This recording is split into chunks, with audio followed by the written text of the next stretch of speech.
G'day guys, just giving you a quick update on how Moose has been settling in, and he is settling in beautifully. He is very energetic, very happy, very playful, and making lots of friends in the group.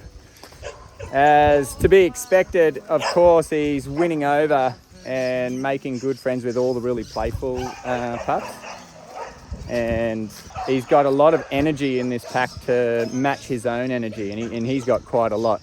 So there's a lot going on. There's always something happening. He's always out and about, running around with me, the pack, his playmates. He got originally surrendered because he was getting into a little bit of trouble with jumping the fences and going over to visit his neighbour's alpaca. It's really no surprise, knowing Moose, that that's what he's doing, or that's what he wanted to do.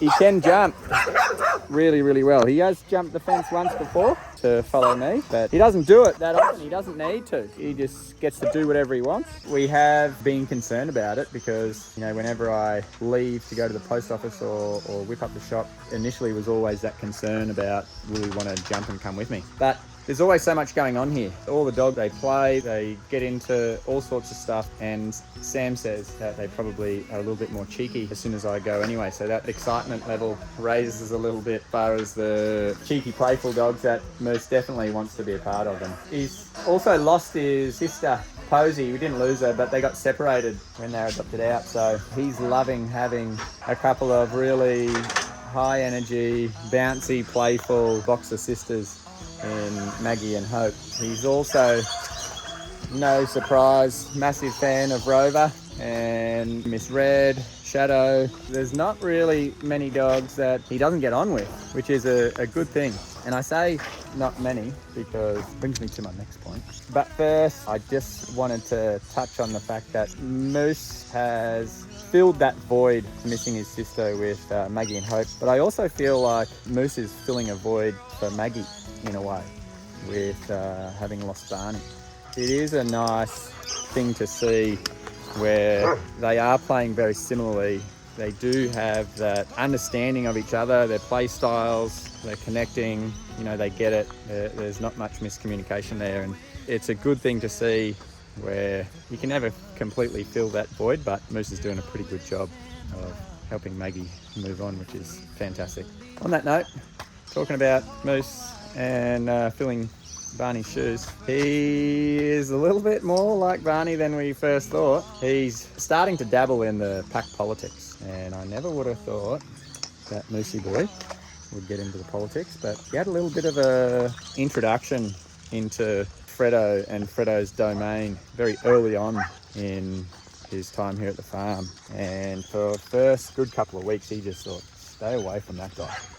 I don't want anything to do with that big boy Fredo. However, we were playing the other day and I threw a big tug toy, and it ended up with Moose and Fredo left as the last two. And I thought, oh, okay, this is interesting. And sure enough, Moose won the tug of war, and the cheeky little boy decided that all the other luxuries were going to come from winning a tug of war with the top dog.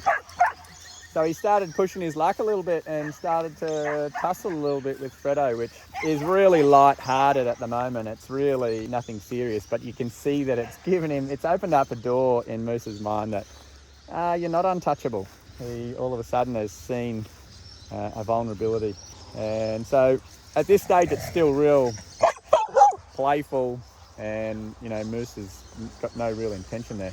But as it goes on and Fredo grows weaker in his old age and less capable, we just have to watch that and make sure that there is no real seriousness that creeps in, and you know, nobody's going to knock Fredo off his perch. But oh no, it's you. Oh, go.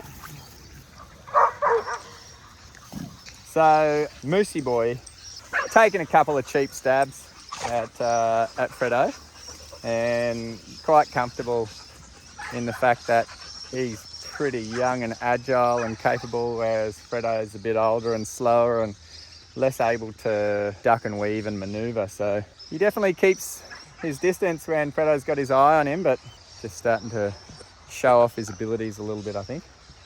Starting to show Fredo, I know I'm close to you, but you can't get me. So it's funny. It's a little bit of a good, healthy competition. Nothing serious. If it does get serious, I'll obviously step in, but I'm keeping a close eye on it to make sure it doesn't progress. The other thing that I love about Moose, there's so much that I love about him. I really do love that dog. He just makes me smile. I love his energy. He loves the way that I like to play and interact and wrestle, and just like Maggie, I love revving her up, love getting them all excited. Moose is no different. He loves a good wrestle, he loves a good game. He doesn't take offence. We can pin each other. He just gets back up and wants to continue playing the game. The more I rev him up, the more excited he gets. It's a really fun relationship, and there's a lot of Moose bringing smiles to the farm. We knew that, well, we suspected that he's going to really get on well and love everything here at the farm, but we didn't know just how much he was going to love it. And he's absolutely thriving. There's not a dull moment in his day. There's never a dull moment here at the farm anyway, but he just is involved with everything. He never misses out. It's a really good, wholesome and really fulfilling life that he's living here at the farm. For himself, I mean. He doesn't want for anything, any time that look at him, he's just going from dog to dog, playing, trying to either A, steal their toy, B, play tug of war. Doesn't really take offence to anything.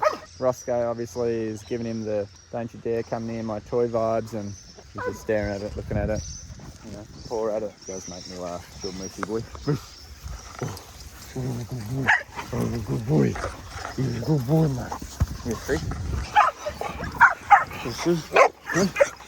Now, originally, I did think that he was having some issues with his teeth. He did have some bad breath every now and again, and I'm like, what's going on here?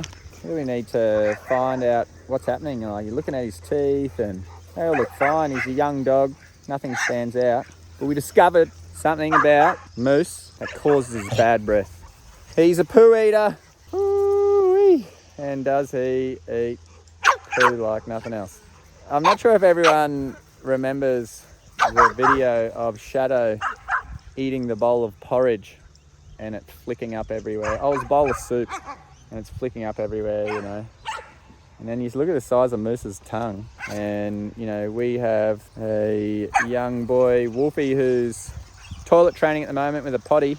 And I tell you, if you leave it 7.5 seconds after Wolfie gets off, Sam might have to put a warning on this part of the video if anyone's eating breakfast or anything like that. But he's got those big jowls that hang down on the side, and it all just gets caught up in there. And it's a morning. I tell you, if you've left that potty for more than 7.5 seconds and Moose has got it, you know it's bad. Oh, I've already eaten breakfast and it still makes me a little bit queasy. But you gotta still, you can't hold it against him. It's just one of his things that he does. And when he licks your face, go and wash it. Go and wash it. Moosey boy. Oh, buddy. Oh, good boy. Oh, good boy, mate. Oh, good boy. Rightio, so that's a bit of an update on Moose settling in. Like a dream. We love him. He loves his new 4-legged family and absolutely adores the 2-legged family. Just typical boxer where has nothing but admiration and desire to interact and play and respect for the kids. Loves the energy and playfulness that the kids have. Wants to be a part of it. Very much plays a lot softer with them than he does with me, which is obviously a really good thing, which not all dogs can adjust their play styles like that. Really, really good stuff. Not a care in the world for Moosey boy. And I do think he loves the rougher, more physical play that he gets from Dad. I like getting right in there. He bites my hair and bites my shirts, bites my shoulder. I'm wrestling him, tackling him down, get him on his back. And he jumps back up and jumps around and boxes me with his front paws, and yeah, it's good fun. We can fly on the wings of love, and we can climb on every mountain top. I never knew eternity was real till I met you. Since a day, I live in a dream.